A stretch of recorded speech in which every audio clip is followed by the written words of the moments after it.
with imperfect information, you lean into the asset. It's kind of like a skier going downhill. Like, the faster you go, the actually more stable you can be. Until you hit the tree. Yeah, until you hit the tree, right? So there's maybe some types and scenarios where that doesn't work. There is an analog to F1 racing there because you actually want to go faster in those cars because it causes more downforce so the tires stay on. It's kind of like you don't want to get into angel investing and make two investments. And the same thing with buying secondaries where there may be something messed up in it. You probably don't want to just do 30 would be better. I used to tell this story at 500. People thought I was insane. I was like, you know what the difference between a startup with a bunch of Stanford graduates who work on this really hard problem and then fail after 3 years, and then this other startup where you give money to and it's run by a bunch of drug dealers who take your money and sell drugs on the street or buy a car or something with it. You know what the difference between those two is? Nothing. They're both failures. In reality, there is a little bit of difference there. But actually, the one with the drug dealers and people that buy cars, that failure happens faster. It's actually better because you're not spending as much time like worrying about it. Again, that idea that you could use diversification as a way to solve problems when you have a lack of transparency information, it's counterintuitive for a lot of folks who haven't thought about it that way. Are there any other landmines that you've found along the way? There's lots of landmines. Part of the story here about investing in these companies is you have to be comfortable with the uncomfortable. I don't know if there's specific stories that we could share about, companies that didn't turn out to be as we expected for one reason or another. Fraud, where there was misrepresented financials. We've made a couple of mistakes where we thought we had an angle on the company and it turned out the revenues that were being leaked and stated and talked about weren't, shall we say, not GAAP revenues. And so when you looked at and redid should not have invested in that company just based on those are the right metrics. And then the management team changes out and stuff like that. There's a company we invested in where we thought we were getting the portfolio at a 50% discount. It was great. And then like 3 months later,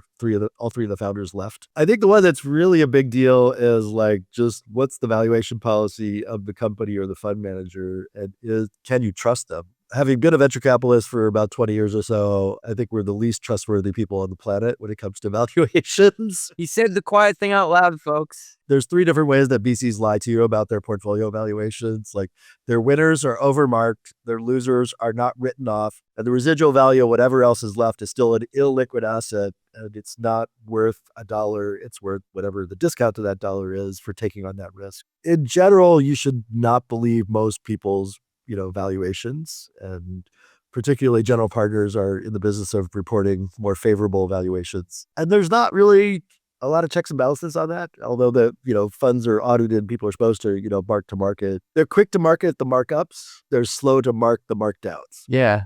I'd say the other one CJ used to remember in this market, and it's relevant with Anthropic. So we've had valuation issues, tech or management issues, but those are all to part of diligence and just moving fast. The other one to consider in the secondary now is if you're investing directly onto a company like Anthropic and you have the shares, that's one thing.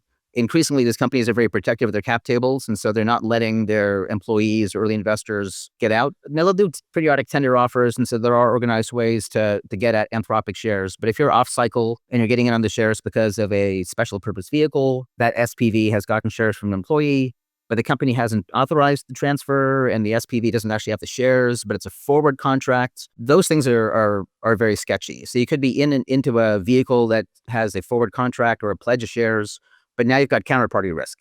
So the employee who sold the shares is like, I don't want to transfer the shares. I'm going to take my Anthropic IPO win and go to Bermuda. You will never collect on that contract, right? I think it's a periodic thing that comes up from time to time. I wouldn't be surprised if in the next 6 months with Anthropic and maybe SpaceX and a few others, there's some bad actors out there where the people that thought they own shares in these companies don't actually own the shares. Luckily, between Dave and I, we have a accounting degree and a legal degree. We are a complementary team in the sense that we have forensic accounting and legal skills in our team and some skepticism around these contracts or some sophistication that so far 6 years in, we haven't had an issue with somebody reneging on a contract. This is where we're supposed to say, don't try this at foam, hoax. We're experts. What's your read though on the rise of forward contracts? Because those are all over the place now. I think the thing to remember with the forward contract is there's a counterparty risk. So you've got 2 risks now. You're buying shares of, let's call it Anthropic. And the deal is, let's say I go to you, CJ, and I say, hey, I want those shares of Anthropic when you get them liquid. And you, CJ, say, well, I can't give them to you right now, but when I get them free of lockup, I promise I'll give them to you. So the one risk that I'm taking as a buyer is I've got, does Anthropic work or not?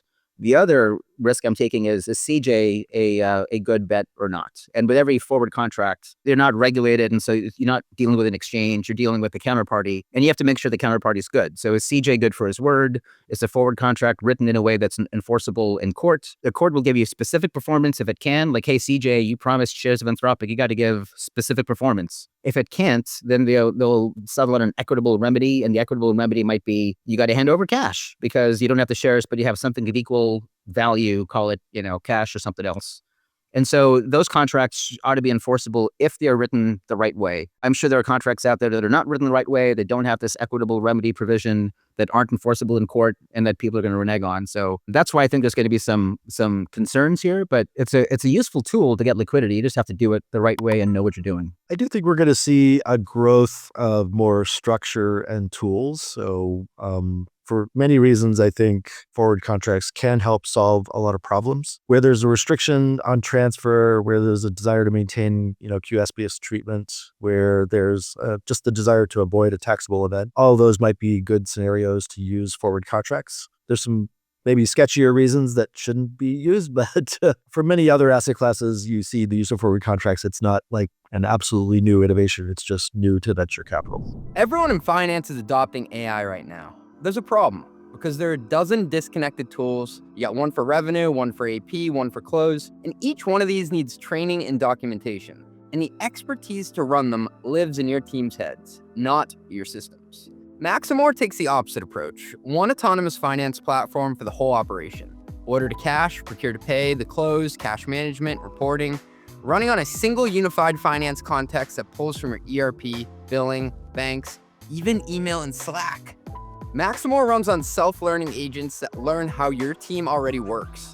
No prompts to write, no workflows to build, nothing to document. Every output is audit ready, and when a call needs human judgment, it escalates for review.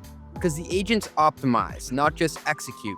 And your KPIs improve. I'm talking about DSO, working capital, cash conversion. In fact, one PE-backed customer cut their close in half. Their audit findings from 7 to 0, back office costs down 70%. And in 6 months, no ERP rip and replace. You pay only for real outcomes, not seats. See it at maximore.ai. That is maximor.ai.